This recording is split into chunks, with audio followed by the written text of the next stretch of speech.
The millionaire's son never talked until he saw the nanny doing something unbelievable. Isabella Cruz stepped into the Montoya mansion with her heart pounding, her worn-out shoes clashing with the polished marble floor beneath her feet. She was just a young woman from Puebla, where dusty roads and cornfields were the daily scenery, worlds apart from the luxury surrounding her now. But today, she was taking a gamble, because this job's salary could give her grandmother and younger brother Miguel a better life. Standing before her was Adrian Montoya, the powerful CEO of a global tech corporation, a man known for his icy demeanor and refusal to let emotions interfere with business. Ever since his wife had died giving birth to Ethan, people whispered that his heart had turned to stone. The way he looked at Isabella carried no warmth, only suspicion and authority. In the corner of the room, little Ethan, only 4 years old, sat curled up, his tiny hands clutching a toy car. Specialists had declared that Ethan was autistic, and Adrian had spent countless fortunes on expensive therapies. But after days of observing him, Isabella saw something different. Behind that silence was just a child yearning for affection. And then, in that fateful moment, Isabella dared to speak the words she knew would change everything. "Sir, your son is not autistic. He just needs love." The room fell into silence. Adrian froze, his face darkening, anger flickering in his eyes like a restrained flame. "What did you just say?" His voice was low, dangerous. When Isabella repeated herself, his words were sharp and final. "You are fired. Pack your things and leave at once." Isabella's heart sank. She needed this job more than anything. But right then, the unthinkable happened. Ethan dropped his toy, rushed to his father, and clung tightly to his legs, his small voice clear and pleading. "Dad, don't let Isabella go." Everyone in the room was stunned. For the first time in over a year, Ethan had spoken a complete sentence. And so, the story began. 2 weeks before that fateful moment, Isabella Cruz stood before the towering iron gates of the Montoya estate. She took a deep breath, her hands tightening around the crumpled job application folder. The house before her didn't look like a home, but a fortress, gardens trimmed with surgical precision, guards stationed like statues. Isabella felt impossibly small. Her simple pale blue dress and worn-out handbag made her look out of place in this world of wealth. But she had no other choice. Back in Puebla, her grandmother was growing weaker, and her 12-year-old brother Miguel still needed money for school. Isabella had once worked as a preschool teacher in a modest community center, but the salary barely covered basic needs. This nanny job was her only chance. She was greeted by the longtime housekeeper, Señora Marta. The older woman scanned her from head to toe, her gaze sharp and evaluating. "Mr. Montoya requires a nanny with proper degrees and special experience. Are you sure you qualify?" she asked coldly. Isabella straightened her back. "I hold a degree in early childhood education, and I've cared for children with special needs before. I'll do my best." Marta only gave a skeptical hum, as though unimpressed. Stepping inside the grand hall, Isabella was overwhelmed. Marble floors gleamed under crystal chandeliers. Staircases curved like artwork. Priceless paintings adorned every wall. Yet what struck her most wasn't the opulence, but the emptiness. The silence was suffocating, the house devoid of warmth. Through the massive window, Isabella spotted a small boy alone in the garden. Ethan carefully aligned toy cars in perfect rows, his eyes vacant, unaware of anyone else around him. Beside him stood a woman in a white lab coat, jotting notes without once engaging with the child. "That's Ethan," Marta explained. "He's in a therapy session. Do not disturb him." A pang shot through Isabella's chest. The sight brought back memories of her own childhood. After her parents' accident, when she sat in silence for hours, hoping someone would simply hold her hand. The door suddenly swung open. Adrian Montoya entered. Tall, impeccably dressed in a tailored suit, he exuded undeniable authority. Yet his eyes were hollow, cold as steel. "This is Miss Cruz," Marta introduced. Adrian glanced briefly at her. "Do you have experience with autistic children?" "Yes, I worked at a special needs center," Isabella replied. "Good, you start today. The previous nanny quit without notice. Marta will explain the rules and Ethan's schedule. And remember, never disrupt his therapies. I don't appreciate interruptions while I work." Without another word, Adrian walked out. Isabella stood frozen, her chest tightening. His tone was more command than conversation, leaving no room for compassion. That afternoon, Isabella officially met Ethan. The boy didn't look at her, didn't respond to her greeting, only kept lining up his cars by color. In his bedroom, Isabella found a thick folder filled with medical reports and therapy schedules. Too many medications. Too many strict protocols for such a small child. That night, wandering the silent corridors, Isabella paused before a large portrait in the living room. It was a young, beautiful woman with gentle eyes. Marta's voice was soft. "That's Senora Sofia, Mr. Montoya's wife. She died giving birth to Ethan. Since that day, he's been the way he is." Isabella gazed at the portrait, then thought of Ethan's lonely figure in the garden. She knew in her heart, this child didn't need more pills, nor more cold specialists. What Ethan needed was the very thing this house had lost: love. In her first days at the Montoya mansion, Isabella quickly realized that Ethan's life was managed like a military schedule. From early morning, the boy was shuffled from one therapy to another: speech, behavioral, psychological. Each specialist watched, recorded, analyzed, yet none of them actually played with him or spoke to him as a child. Isabella observed in silence. She pored over the thick folder filled with medical jargon, charts, and treatment plans. While the doctors saw symptoms, she only saw a lonely boy, his vacant eyes silently pleading for help. One evening, as she prepared Ethan for his bath, Isabella decided to take a risk. Instead of maintaining silence as instructed, she softly began singing a folk song from Puebla. At first, Ethan didn't react. Then his little hands paused in the water, his head tilted slightly, listening. Isabella continued, her voice gentle, like a lullaby. And as she rinsed the soap from his soft hair, Ethan let out a tiny giggle. The brief sound sent a shiver through Isabella's heart. From then on, each day she slipped small doses of love into the rigid routines. She told fairy tales during meals, used playful tones instead of stern commands. When Ethan had a meltdown, instead of applying behavioral control techniques, she wrapped him in a gentle hug. The results were astonishing.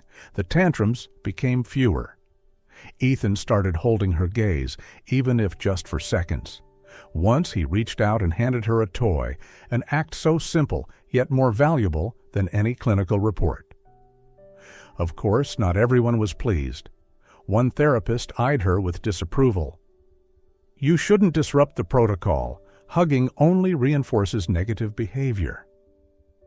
Isabella stayed quiet, but inside she knew the truth. Ethan didn't need more protocols. He needed arms to hold him. Meanwhile, Adrian Montoya kept his distance. By day, he was consumed by meetings and contracts. But at night, in his private office, he often switched on the camera feed from his son's room. There he saw Isabella singing, building towers with Ethan, coaxing smiles from a boy who had only ever been silent. Adrian frowned. Part of him was furious. The nanny was clearly breaking strict medical orders. Yet another part, buried deep, stirred at the sound of his son's rare laughter. That sound, forgotten for so long, cut straight through the ice that had settled in his chest. One rainy afternoon, Isabella discovered an old box of forgotten toys in the closet. Inside were a small drum and a plastic flute. When she brought them out, Ethan's eyes lit up with curiosity. He tapped the drum, producing booming echoes, then blew into the flute, creating shrill but joyful notes. Isabella laughed, cheering. "Wonderful, Ethan. You're a little musician." That scene happened just as Adrian passed by the doorway. He froze for a moment, watching his son's face flushed with laughter, his cheeks glowing with life. A strange mix of warmth and pain filled him. He couldn't remember the last time he had made his son smile like that. That night, through the camera feed again, Adrian saw Isabella cradling Ethan after a nightmare. Her voice was soothing. "It's all right, sweetheart. I'm here." Ethan curled into her arms like it was the safest place on earth. Adrian gripped the edge of his desk, his jaw tight. Those images cracked something inside him, a wall he had long believed unbreakable. Isabella knew she was walking a dangerous line. If Adrian or the specialist discovered how she had altered the rules, she could lose her job instantly. But every time she saw hope flicker in Ethan's eyes, she couldn't stop. For Isabella, the only right choice was to give the boy what this cold house had been missing for far too long: real love. Until one day, during a tense therapy session, everything changed. The therapist forced Ethan to complete an exercise, despite the boy's obvious anxiety. When Ethan broke down in uncontrollable sobs, the therapist turned to Isabella and coldly ordered, "Call Adrian. We need to show him these disruptive behaviors." But at that moment, seeing the boy's despair, Isabella could no longer hold back. Just as Adrian walked into the room, she blurted out the fateful words, "Sir, your son is not autistic. He just needs to be loved." The words hung in the air like a spark in a storm. And then, as Ethan clung tightly to his father's leg, begging not to let Isabella leave, the fate of all three shifted, resting on the heart of a man who had forgotten how to feel. Adrian looked at his son as if truly listening to him for the first time. In that moment, the powerful businessman seemed strangely fragile, almost afraid. "Ethan," he stammered, kneeling down to his child's level. "What did you just say?" "I want Isabella to stay," the boy repeated, wiping his tears with the hem of his shirt. "She makes the monsters go away." The therapist immediately cut in. "Mr. Adrian, this is just an emotional reaction. Miss Isabella has altered the boy's therapeutic routine." "Silence," Adrian commanded, his eyes never leaving Ethan. "How long has it been since the boy last spoke a full sentence?" he asked hoarsely. Isabella answered gently, "According to the reports I've read, it's been over a year, sir." Adrian stood up, smoothing his immaculate suit. His face regained its usual cold composure, yet in his eyes something had changed. "You may stay temporarily," he told Isabella, "but you must comply fully with all medical directives." "Yes, sir," Isabella replied, trying to suppress a sigh of relief with a faint smile. As for Adrian, he turned to the therapist. "I want a detailed report of everything that happened today on my desk tomorrow morning." Without another word, he left the room. Isabella exhaled deeply, then knelt beside Ethan. "Thank you for protecting me, little warrior," she whispered. "You were so brave." Ethan didn't answer, but for the first time, he looked straight into her eyes before turning back to play with his toy cars. Since that tense confrontation, the atmosphere in the Montoya mansion began to shift. At first, Adrian only allowed Isabella to stay under strict surveillance. Cameras were installed in Ethan's room, and every move she made fell under his watchful eyes. But even under constant observation, Isabella didn't stop. She kept singing each night, kept reading fairy tales with vivid voices, kept wrapping Ethan in her arms when nightmares struck. In return, Ethan offered shy smiles, soft giggles, and slowly, clearer words day by day. One rainy evening, Ethan, frightened, ran into Isabella's room. Trembling, he buried himself in her embrace. Isabella whispered gently, "It's all right, sweetheart, just the sound of rain." Then she added with a smile, How about some hot chocolate? Back home, chocolate always brings comfort. They went down to the kitchen together. Isabella warmed milk, stirred in cocoa, and sprinkled a dash of cinnamon. Ethan watched intently, his eyes glowing with curiosity. As they sipped, a shadow appeared at the doorway. Adrian Montoya, in simple night clothes, stood awkwardly, watching. He hadn't stepped into the kitchen at midnight in years, nor sat down to share a drink with his son. Ethan had a nightmare, Isabella explained calmly. We're making hot chocolate to help him feel safe. Would you like to join us? Adrian hesitated, then, surprisingly, pulled out a chair. 3 cups sat on the table. Ethan laughed, a chocolate mustache smearing his lip. Adrian chuckled, an authentic, warm laugh, rare and genuine. In that moment, they resembled an ordinary little family, despite the mansion's cold walls. From that night forward, something in Adrian began to shift. At first, it was almost unnoticeable, cutting work hours to return home for dinner, pausing to listen as Ethan clumsily retold stories Isabella had taught him. Yet those small moments carried the weight of a new beginning. Once, Isabella caught him struggling with a spoon, trying to feed Ethan breakfast. Oatmeal splattered everywhere, and Ethan burst into uncontrollable laughter. Isabella couldn't help but laugh as well. "This is the toughest deal I've ever made," Adrian muttered, though the corners of his mouth curved upward. Day by day, light spread through the once quiet house. Guitar strings rang out when Isabella brought out her grandfather's old instrument. Ethan's little hands tapped along with the rhythm, enchanted. Adrian often stood silently by the door, watching, warmth quietly seeping into his heart. One afternoon, Isabella was teaching Ethan a children's song when Adrian unexpectedly sat beside them. His voice was rough, imperfect, but enough to make Ethan squeal with delight. Isabella glanced at Adrian and, for the first time, saw a gentle flicker in his eyes. More and more, the 3 of them began to feel natural together. They made pancakes on Sunday mornings, flour scattered across the counters, Ethan cheering. They built block towers in the living room, a place once echoing only with the footsteps of staff. Now the Montoya mansion resonated with laughter and guitar melodies. Adrian, once a man who lived like a machine, started learning how to be a father. He practiced reading bedtime stories, his tone stiff and monotonous. Isabella giggled. "You need more expression. Try the voice of a scary wolf." Adrian tried, awkward but earnest. Ethan rolled on the bed, laughing, his joy so pure it startled Adrian himself.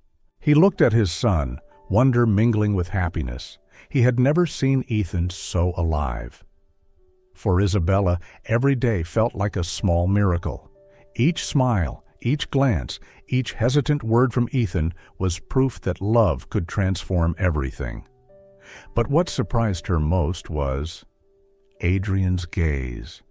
More and more often, she caught him watching her, not with suspicion or coldness, but with something softer, warmer, indescribable.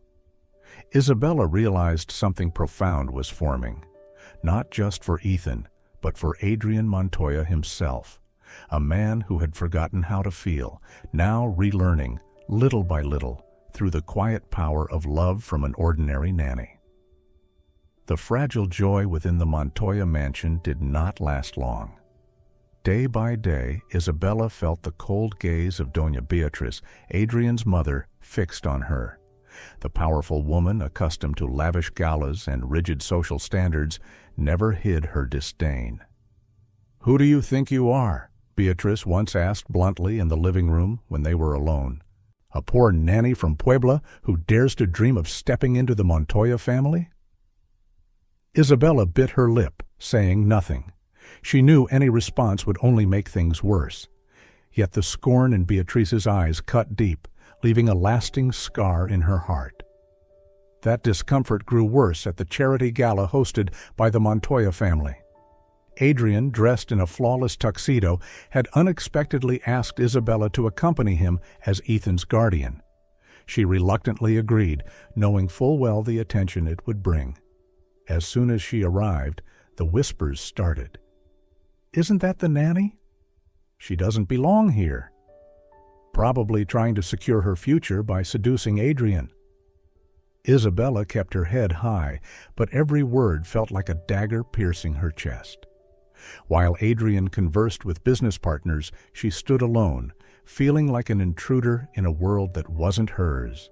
The worst moment came when a woman in an extravagant gown, her smile sweet but her eyes sharp with malice, approached. "Excuse me, I heard you're Ethan's nanny, correct? Quite surprising that Mr. Montoya allows staff at an event like this." Isabella's cheeks burned. Before she could respond, Adrian appeared, his voice icy. "Isabella is not just a nanny, she's an educator. Thanks to her, my son has made real progress." The table fell silent at his words. But Isabella knew all too well, the whispers would not stop. That night, back at the mansion, Isabella sat alone in the garden, tears spilling silently. She didn't fear the gossip aimed at her, but she feared dragging Adrian and Ethan into society's cruel judgment. "Maybe I should leave," she whispered. She thought of Miguel and her grandmother, of the offer from a community school in Puebla, where she could work with children far from the poisonous stares. But the next morning, as Isabella was arranging books in Ethan's room, the boy suddenly came over and hugged her tightly. "Don't go," Ethan murmured, his eyes brimming with tears. "If you go, the monsters will come back." Isabella froze, her heart shattering. How could she abandon him when this child had only just begun to trust? That evening, Adrian found her sitting pensively in the living room. He sat down beside her, his voice low and earnest. "I know my mother hurt you. I know my world is full of judgmental eyes. But for the first time in years, I see Ethan truly happy. And that's because of you."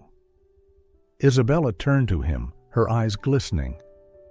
"But are you sure? This entire society will never accept a poor nanny standing beside a Montoya." Adrian was silent for a long time. Finally, he spoke softly, almost as a confession. "Maybe I used to think the same, but every time I see Ethan smile because of you, I realize I don't care what anyone else thinks anymore." Isabella's heart trembled, yet deep inside, fear still clung tightly. She knew the road ahead would be filled with storms, and she wasn't sure she was strong enough to walk it to the end. In the days following the gala, Isabella lived in torment. She tried to appear calm in front of Ethan, but at night sleep escaped her. Every scornful look, every venomous whisper echoed in her mind. One afternoon, she decided to leave the city for a few days to visit her grandmother in Puebla. The small house, with its weathered wooden fence and faint scent of jasmine, felt like returning to herself. Her grandmother listened quietly, her wrinkled hand holding Isabella's tightly. "My child, true love isn't something society grants or takes away. It comes from the heart. If you believe in that, don't let go just because of others' words." Her grandmother's words soothed her heart like cool water on fire, yet the fear lingered. Isabella knew her love for Ethan, and perhaps for Adrian, was growing stronger. But was she brave enough to stand against the world? While Isabella was still in Puebla, Adrian appeared unexpectedly. He didn't come with his usual cold presence, but in a simple shirt, his eyes weary yet resolute. He first went to see her grandmother, as if seeking her blessing. "Ma'am," Adrian said, his voice rough, "I know I've been harsh and blind, but I've realized one thing. Ethan doesn't need more doctors or therapies. He needs a home filled with love. And Isabella is the one who brought that light back." Her grandmother nodded slowly, a tender smile softening her wrinkled face. "You've understood then. Don't let it slip away." That evening, Adrian and Isabella sat on the porch, the wind from the fields cooling the night air. For the first time, Adrian looked at her without walls in his eyes. "I've made a decision," he said. I'm going to sell the Montoya mansion. It's too cold, too tied to the rigid legacy of my family. I want to start over, in a new home, where Ethan can laugh, where you can teach, where we can truly live." Isabella stared at him, stunned. You mean that?" Adrian continued, "I'm also establishing the Montoya Cruz Foundation to help children like Ethan. Your approach, love, music, connection, I want to share it with other families too." Isabella couldn't hold back her tears. She had never dared to dream of this. A powerful man willing to give up a cold legacy to choose love instead. Adrian took her hand, gripping it firmly. "Isabella, I know the path ahead will be hard, but if you'll walk it with me, I believe we can create a true home for Ethan and for ourselves." In that moment, Isabella knew her life had turned a page. Fear remained, but hope was stronger than ever. News of Adrian Montoya's decision spread quickly among the elite. The sale of his prestigious mansion and the announcement of the Montoya Cruz Foundation stirred gossip. Many scoffed, claiming Adrian had lost his mind over a poor nanny. Doña Beatriz was furious enough to travel to Puebla herself. She confronted Adrian in the modest living room of Isabella's grandmother's house, her eyes blazing. "What are you doing, Adrian? The entire family will laugh at us. A Montoya cannot disgrace our name like this." Adrian met her gaze directly, for the first time without flinching. "Mother, I used to think honor meant preserving wealth and power, but if all of that only leads to a cold house and a lonely child, then that's not honor. I've found something more important, a true home for Ethan." Beatrice faltered, her hands trembling. She looked toward Ethan, who was happily singing along to Isabella's guitar on the porch. The boy, her grandson, whom she had once believed would remain forever silent, was laughing freely. In her eyes, confusion flickered, then slowly gave way to emotion. She turned away without another word, but her rigid shoulders trembled. Weeks later, the Montoya mansion was officially sold. Adrian bought a warmer, cozier home with a garden and a small classroom for Ethan. On moving day, Isabella and Adrian hung their first family portrait, herself, Adrian, and Ethan, smiling brightly, sunlight flooding the house. The Montoya Cruz Foundation also launched. At the opening ceremony, Isabella spoke with a trembling yet proud voice. "We believe every child can shine if nurtured with love. Ethan has taught me that the smallest things, a hug, a song, a smile, can create miracles." Hundreds of eyes turned toward her, no longer with disdain, but with admiration. Adrian stood beside her, pride shimmering in his gaze. That evening, in their new home, Isabella read Ethan a bedtime story. Adrian stood at the door, quietly watching. When the story ended, Ethan curled into Isabella's arms and whispered, "I have a family now."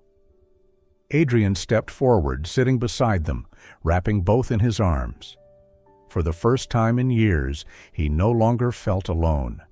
The heart that had turned to stone had finally found its home.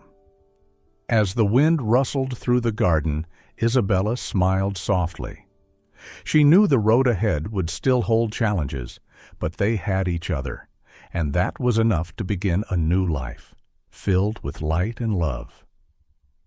1 year later, the Montoya Cruz home overflowed with sound and light. Ethan's laughter echoed through the garden, mingling with Isabella's guitar and, at times, Adrian's rough yet warm singing voice.